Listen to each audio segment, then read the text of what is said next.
Wieland tornò alla fucina, scelse una lima e ridusse la spada in fine limatura, che mescolò poi con farina. Fece poi digiunare per 3 giorni degli uccelli addomesticati e dette loro quel miscuglio da mangiare. Mise quindi nel forno gli escrementi degli uccelli, portò a fusione in modo da depurare il ferro da ogni scoria e con il metallo così ottenuto forgiò una nuova spada. Saga di Teodorico, XIII secolo, Scandinavia. Oggi parliamo di spade longobarde.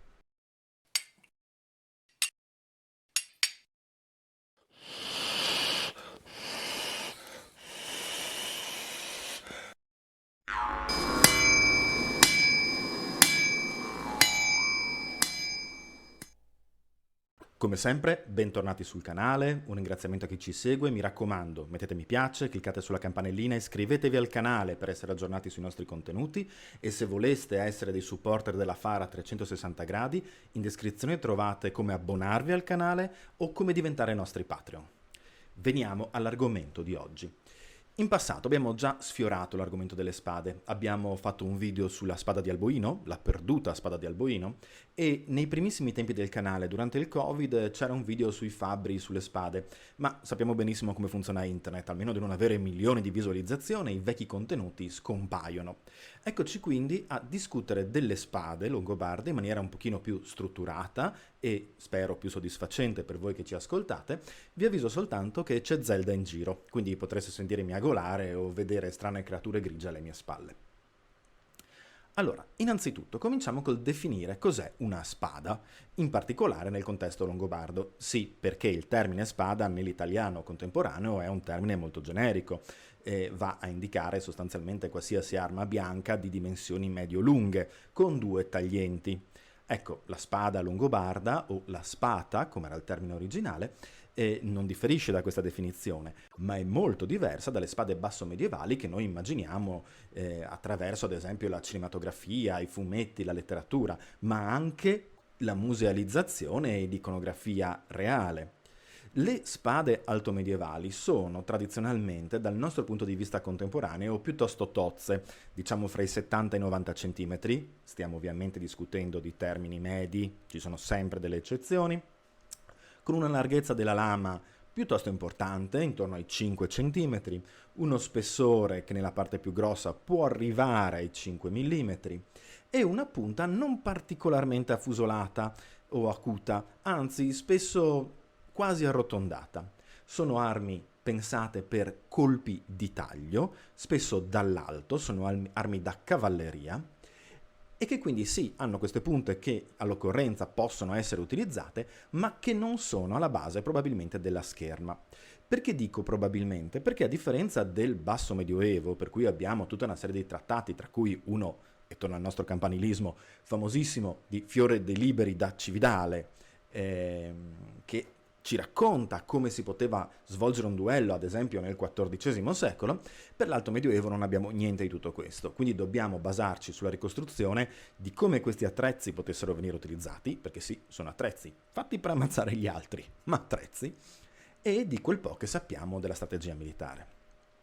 Ora, le spade longobarde appartengono a una grande coinè di armi bianche, di spade, cioè quella cosiddetta coinè germanica.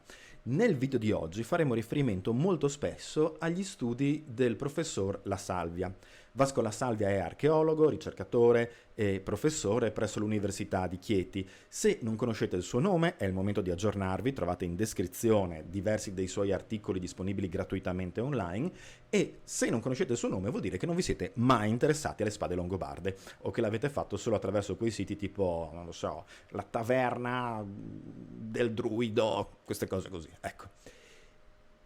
Vasco La Salvia ha dedicato decenni della sua vita allo studio dell'archeometallurgia, non solo delle spade, si è occupato anche di staffe, di attrezzi agricoli, di qualsiasi cosa quindi che riguardasse la creazione di manufatti in ferro, della produzione del ferro stesso, cioè della riduzione dal minerale al metallo e di tutta quindi la filiera ad esso collegato. In particolare ha lavorato molto sull'Alto Medioevo e molto sull'Alto Medioevo longobardo, anche con paragoni con il periodo pannonico, quindi con la tappa immediatamente precedente a quella italiana della lunga migrazione longobarda.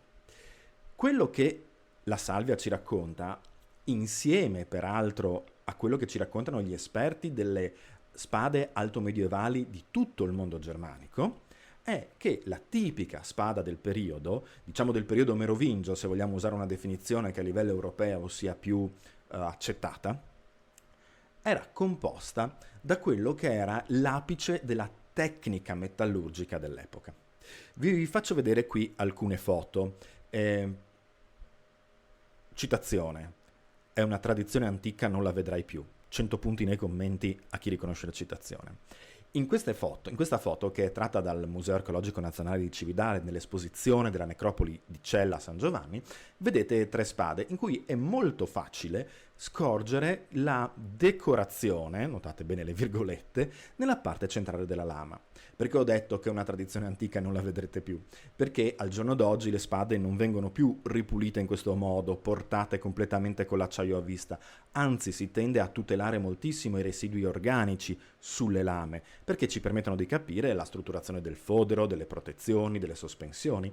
Ma queste 3 spade in particolare fanno riferimento a dei ritrovamenti antichi. Vi ho detto molte volte che il museo di Cividale del Friuli è in attività dal 1817 e l'approccio all'archeologia è cambiato in questi 200 anni. Questo tipo di ripulitura e esposizione delle spade è chiaramente un approccio antico, ma ci permette di guardarne la struttura. Sì, perché il nocciolo della spada alto medievale, il nocciolo della coinè germanica delle lame alto medievali, è quello che oggi viene chiamato pseudo damasco o col termine inglese pattern welded blade o appunto lame a pattern welded. Cioè, se guardate il centro di quella foto, vedrete che ci sono come delle decorazioni nel cuore della lama.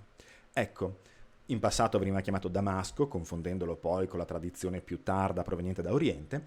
Oggi si preferisce pseudo damasco in italiano, oppure appunto pattern welded, perché indica che quel cuore della lama, quel motivo decorativo che voi vedete, altro non è che in realtà è la conseguenza di una scelta tecnica oltre che estetica. Abbiamo già avuto modo in passato di osservare questa lama. Questa lama è un non finito prodotto da Matteo Ercole, un fabbro vicentino, a cui avevamo commissionato una spada con le proporzioni della tomba 40 della necropoli della Ferrovia. Nella realizzazione ha incontrato delle difficoltà e ce l'ha ceduta come non finita. Poi noi l'abbiamo portata, diciamo, a uno spessore compatibile col prodotto finito e la manteniamo così grezza per le didattiche. Vedete che non è manicata, ad esempio. Se guardate da vicino, potete vedere anche in questa spada i motivi decorativi di cui vi parlavo rispetto alle foto di Cividale del Friuli. La parte centrale della lama, infatti, viene realizzata unendo più panetti di ferro più o meno acciaioso, ritorti a creare il cuore, l'anima della lama, intorno alla quale viene saldata, sempre per martellatura, quello che poi diventerà il filo con l'acciaio migliore disponibile dal fabbro. La questione di fondo è proprio come si arriva a questa tecnica. Dobbiamo tenere conto di una cosa: tutti i saperi tecnici dell'epoca erano privi di quelle che noi oggi definiremo le basi scientifiche. Nel caso, ad esempio, della metallurgia, le basi chimiche. E il fabbro alto medievale, il Volund, il Wieland delle leggende di cui vi ho letto prima nell'introduzione al video, non conosceva la differenza fra ferro e acciaio in base alla differenza di tenore di carbonio, la conosceva in base all'osservazione dei risultati, all'osservazione empirica di come questi materiali funzionassero. Pensiamo ad esempio ai moderni fabbri artigiani hobbisti, che per controllare se la tempra è andata a buon fine passano una lima sul ferro e ascoltano il rumore che la lima produce. Se il rumore è troppo morbido vuol dire che la tempra non è andata a buon fine. Ma pensiamo anche a come, sempre parlando della tempra, ma anche della saldatura, gli antichi manuali, molto più tardi del mondo germanico e longobardo, parliamo del basso medioevo e del primo rinascimento, pensiamo ad esempio a Teofilo, oppure pensiamo a De Pirotecnia, ancora più tardo. Ecco che in questi manuali appare evidente, esplicito, come il contatto visivo col materiale fosse la fonte principale di informazione del fabbro. Il colore che il ferro raggiungeva in base alle varie temperature a cui era sottoposto, o ancora il colore che si muoveva sulla lama una volta temprata, dove bisognava fermare questo colore. Tutte queste osservazioni fanno parte appunto di un sapere empirico non basato né su manuali né sul metodo scientifico come lo intendiamo oggi, ma più che altro su tentativi ed errori e tramandazione orale di questo sapere. Di conseguenza è chiaro che nel momento in cui una tradizione orale di questo tipo si interrompe per un cambio culturale, per un cambio geografico, per un evento traumatico, si può perdere completamente il sapere legato a una tradizione strettamente orale e pratica. Ora dobbiamo immaginare un mondo in cui la realizzazione del metallo era a sua volta un procedimento molto complesso. Noi fabbri dilettanti siamo abituati che possiamo utilizzare ferro di riuso che arriva da qualsiasi fonte. Se fossi un fabbro professionista potrei rivolgermi a negozi specializzati che mi fornirebbero acciai speciali in base alle mie richieste e creati in maniera esplicita per avere determinate performance.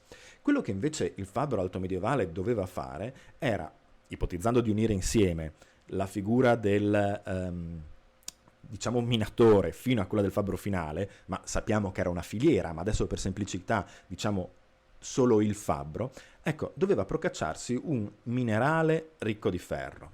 Doveva poi sottoporlo a tutta una serie di procedure molto complesse perché questo diventasse un metallo lavorabile. Teniamo presente che con tutte le tecnologie dell'epoca, ma anche basso medievali per intenderci, era impossibile raggiungere le temperature necessarie alla fusione del ferro. Era cioè impossibile rendere il ferro liquido e colarlo in uno stampo, come si faceva con il bronzo. Parliamo di temperature superiori ai 1500 gradi, qualcosa che con la tecnologia dell'epoca era impossibile. Quindi sia Conan che I Signori degli Anelli con le spade degli orchi, mi spiace dirvelo, non è storicamente accurato, ma penso l'aveste supposto. Detto questo, come si procedeva quindi non potendo liquefare il ferro? Beh, il minerale veniva prima arrostito, cioè cotto sostanzialmente, portato a temperature medie e alte con un combustibile qualsiasi come la legna, e in questo modo si spezzava, si sminuzzava, alcune parti venivano comunque perse di materiale non utile, si eliminava l'umidità dal minerale e poi si procedeva a quella che era la vera realizzazione del futuro lingotto di ferro. Si creava quindi un basso fuoco, cioè una struttura destinata solo alla produzione di metallo ferroso, che poteva appartenere a due tipologie, diciamo quella di tradizione romana e quella poi di tradizione celtica lateniana.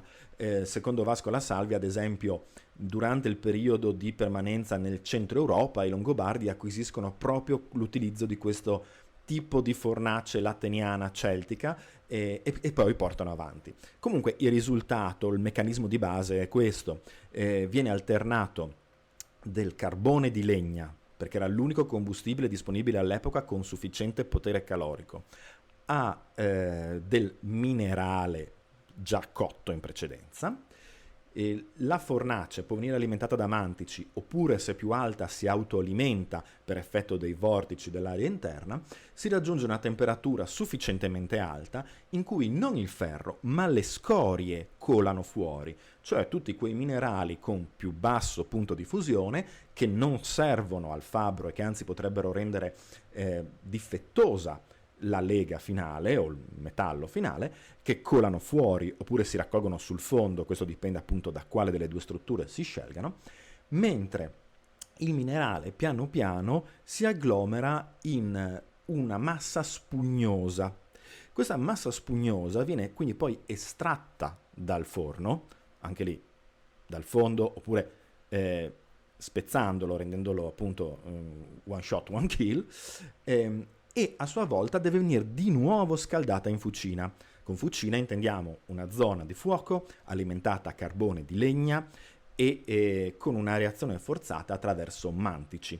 In questo modo le temperature che si possono raggiungere superano anche i 1000 gradi, permettono quindi un surriscaldamento sufficiente a questo globo spugnoso che, venendo scaldato e martellato, e ogni martellatura perde parte del materiale di scoria, alla fine ci permette di ottenere il lingotto di ferro.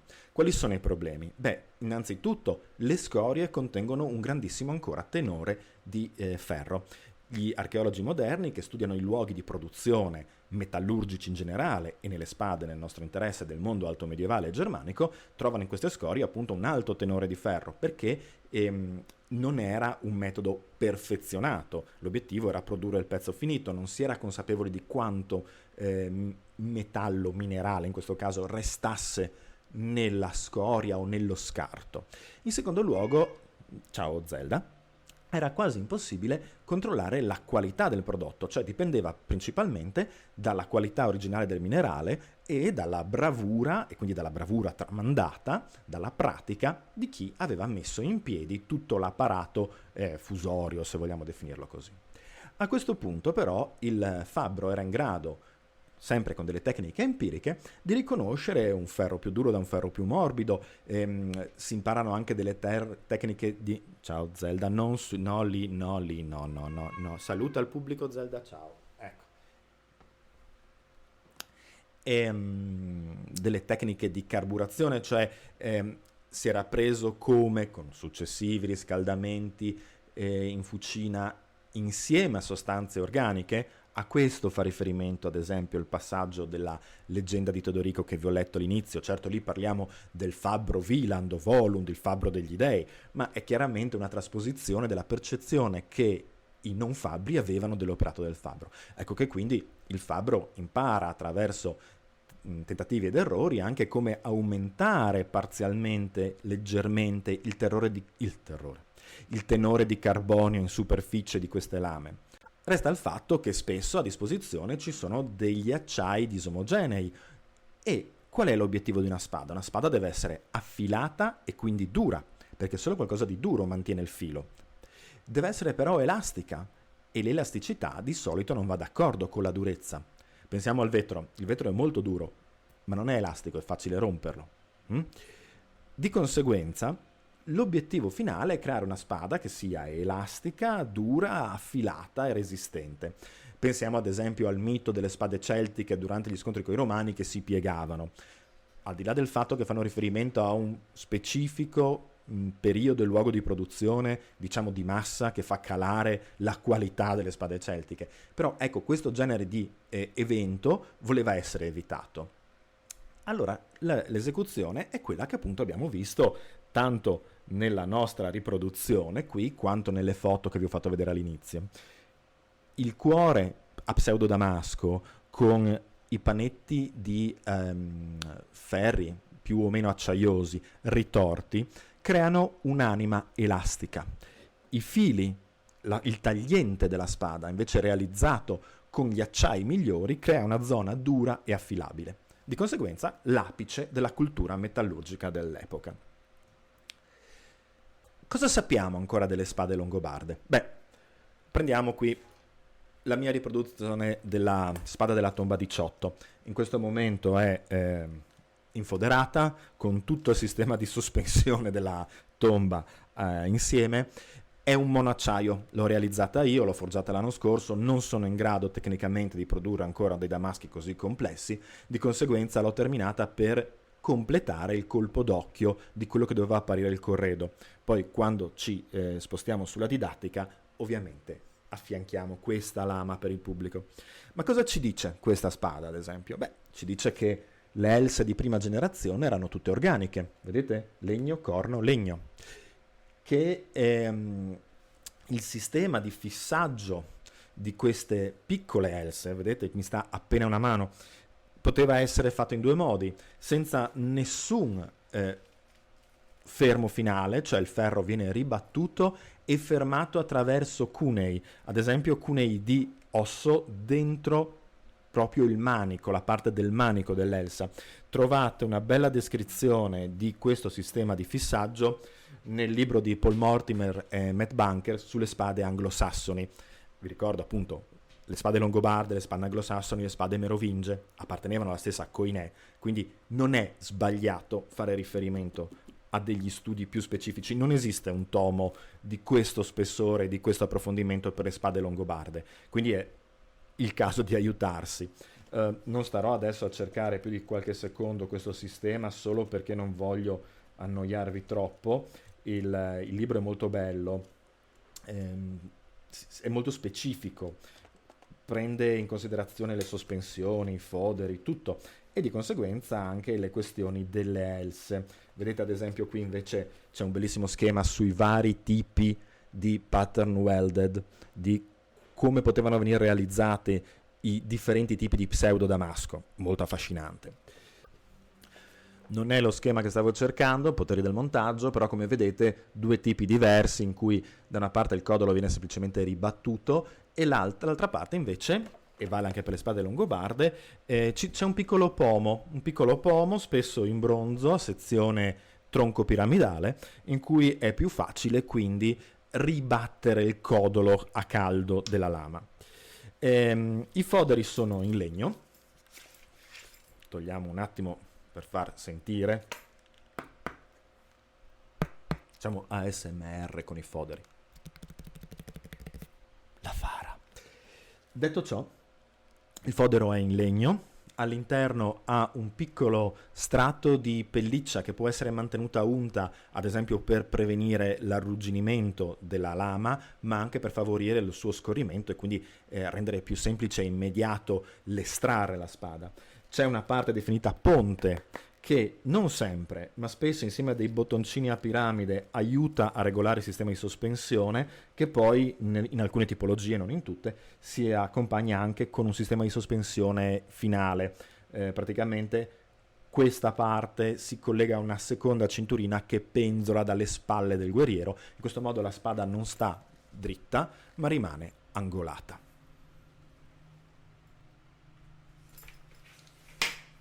Rimettiamo in ordine, che è inutile forgiarsi i ganci per tenere la spada se poi non la si tiene a posto. Ecco quindi che la spada longobarda è oggettivamente un prodotto d'élite. Ne abbiamo già discusso in altri video. Quando i longobardi arrivati in Italia, soprattutto dopo la prima generazione, a partire dalla seconda, cominciano a vedere allargarsi la forbice sociale che li definisce, alcuni diventano molto ricchi, alcuni diventano più poveri, più vicini alla popolazione autoctona, ecco che ad esempio la spada a pseudo damasco, così costosa sicuramente, diventa troppo costosa per il grosso della popolazione, che quindi sceglie ad esempio di utilizzare degli scramasax. Alle mie spalle c'è il piccolo scramasax della tomba 18 di Santo Stefano in Pertica, piccolo perché di VI secolo, di fine VI secolo, e che va d'accordo con questa spada, di conseguenza era un'arma secondaria. Nelle tombe di VII secolo cominciamo a trovare invece long sax, che spesso possono essere o di monacciaio oppure con la parte di acciaio migliore sul filo e l'acciaio più morbido per la schiena, ma un procedimento comunque molto più semplice e meno dispendioso di quella della spada a pattern welded, e quindi un'ottima soluzione per chi non aveva la disponibilità economica. In altri video abbiamo visto come la spada poi diventi un simbolo, per quanto non diventi mai il simbolo del potere regale. Il simbolo del potere regale longobardo rimane la lancia. Abbiamo discusso più volte, ci sono dei video al riguardo. Ma ad esempio Paolo Diacono ci fa sapere come il duca di Verona si senta molto orgoglioso di aver scoperchiato la tomba di Re Alboino e averne rubato la lama. Sempre Paolo Diacono, parlandoci dei tempi di Re Alboino, ci racconta di come le sue spade, le spade prodotte nei suoi tempi, fossero particolarmente eccezionali. Le fonti bizantine riguardo ai rapporti fra Vandali e Goti ci ricordano come i Vandali, ad esempio, avessero regalato a Teodorico delle spade che non erano belle solo nell'elsa, ma anche in quella che era la decorazione della lama a serpenti. Ci sono poi infiniti riferimenti nel mondo nordico a spade magiche, eccezionali, al Fabbro Volund, con la dicitura, diciamo, sassone e norrena, o al Fabbro Wieland, con la dicitura più germanico-continentale. Tutto questo ci fa capire come appunto la produzione delle spade fosse qualcosa di estremamente elitario e la figura del fabbro in particolare fosse a sua volta a livello sociale percepita sotto più punti di vista. Da un punto di vista tecnico era uno specialista, da un punto di vista commerciale probabilmente era un benestante, da un punto di vista sociale era una figura liminale che stava un po' a cavallo fra quello che era la vita di tutti i giorni e quello che era quasi la magia. Su questo aspetto antropologico vi invito a leggere Il Sacro Artefice di Paolo Galloni. Con l'evolversi poi delle spade longobarde arriveremo al momento in cui le else non saranno più organiche soltanto, ma saranno miste, con ad esempio dei panetti di bronzo organico e con le famose spade ad anello fisso o ad anello mobile, spade ad anello, una tipologia diffusa in tutto il VII secolo germanico, di cui non mi dilungo qui perché c'è un video apposta nella playlist sulle spade ad anello. Bene, spero di avervi detto tutto, spero che l'argomento vi sia interessato. Fateci sapere nei commenti di quali altri oggetti volete sentir parlare, spulciate un po' nella playlist, vedete se magari abbiamo già parlato, se volete degli approfondimenti. Alla prossima e mandi!